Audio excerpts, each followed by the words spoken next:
Welcome, Cliniko family, to another set of changes, news, and updates that went down in Cliniko. Our big change that we have for you today is placeholders can now be used in the default email subject of letters. Also, the draft treatment note list on the dashboard now has page navigation if you have more than 10 draft treatment notes. When enabling two-factor authentication for your login, we now require a mobile number to be added to your profile. And finally, we released bug fixes related to draft treatment notes and letters. Let's take a closer look into all of these updates in Cliniko this week.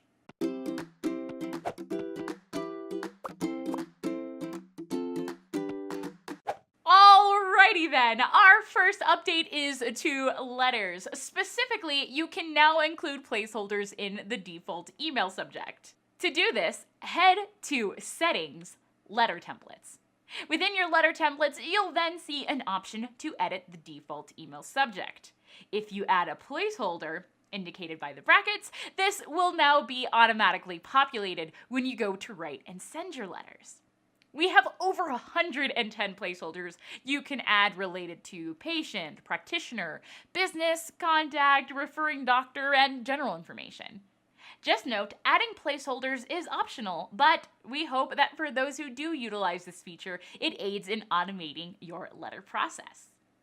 Also related to letters, there were a few bugs that have popped up that have since been squashed. Specifically, the practitioner dropdown was missing, placeholder information seemed to disappear after selecting contact details, or you couldn't select which business the letter was coming from.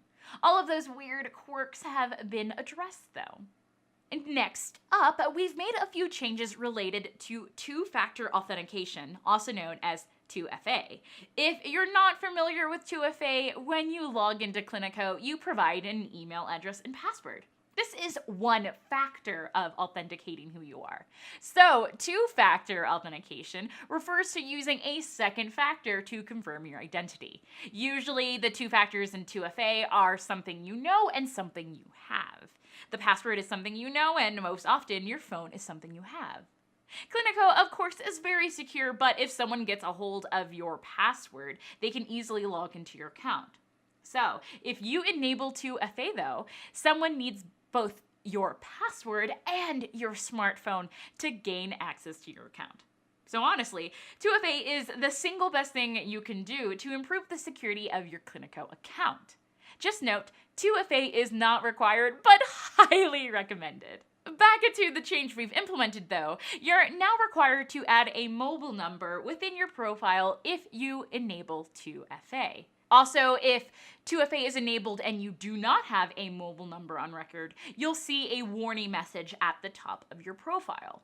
We require a mobile number now so we can verify you in case you lose access to your mobile or TwoFA device. Our final set of changes is related to the draft treatment note list on the dashboard.